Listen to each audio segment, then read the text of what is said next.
This video is about phase 2 of the 5 Loaves Marketing and Consulting workflow, which is third-party app development. This is a very important part of the process because this is where we begin to generate new sales channels and new revenue for the restaurant we're working with. The mission here is to boost sales north of $2,000 a month in revenue to pay for all consulting services. Our services are $1,000 a month, and if a restaurant were to take on any of our premium services, $2,000 a month would cover that.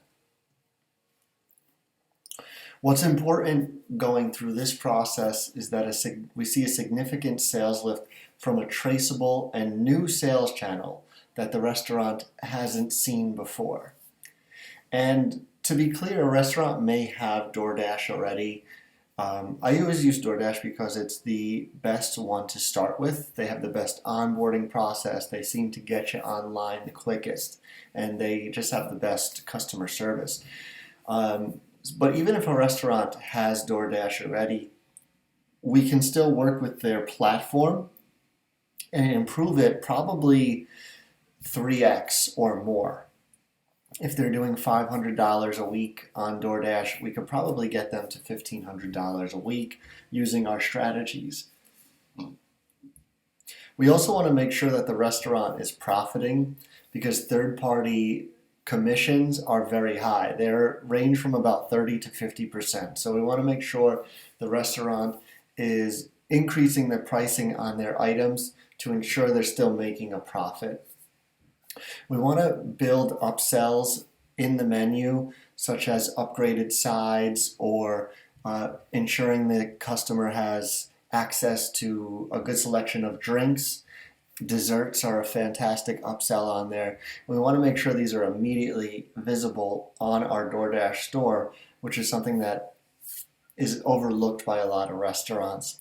And more importantly, most importantly, is standing out in the ocean of restaurants that is already on these apps. There's no shortage of restaurants who use third-party delivery apps. There's definitely no shortage of customers who use these apps. So we want to make sure our new client, our restaurant, stands out on this platform.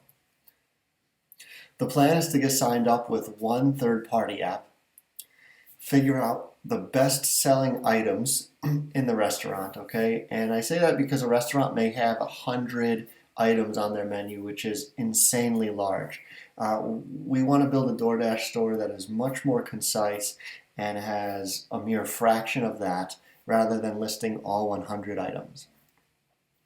We want to make sure we get very good photos of the items for the online menu, and then we want to track our top performing items and replace them. We want to make sure we track our top performers and replace low selling items. And then once we have a good system in place, we want to duplicate this menu for all other online ordering platforms. Some points of interest is noting weekly and monthly top performing items, as well as planning ahead with new menu items. And this also falls into something that we're going to talk more about in another video, which is menu redesign.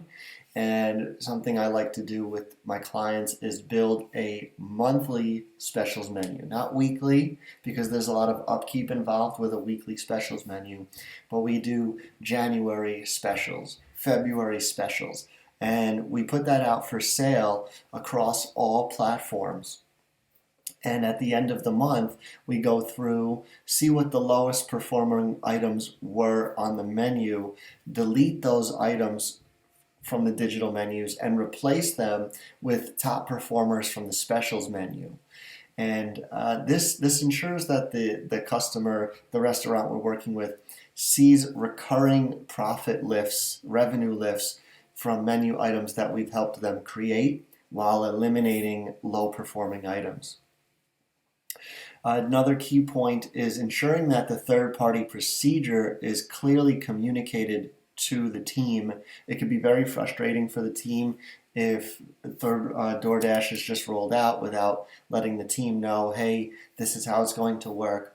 We put the food here, the DoorDasher will come here to pick it up. things of that nature, and also tracking reviews for honest feedback from customers on third-party apps such as DoorDash. Customers can review items individually, and they can also review the restaurant as a whole, and they're typically very honest on these apps with regards to the quality of their food, so it's a good idea to track that. This whole process takes about 2 weeks to complete. The good news is we can do this simultaneously while we're working on other things. The 2-week process leads us up to our first order on DoorDash. Sometimes sooner, usually not much longer. And the next step from here is redesigning the website, which could take about a week, but this makes sure that our customers can find exactly what they're looking for easily when they come to our website. So we'll be talking about that in the next video.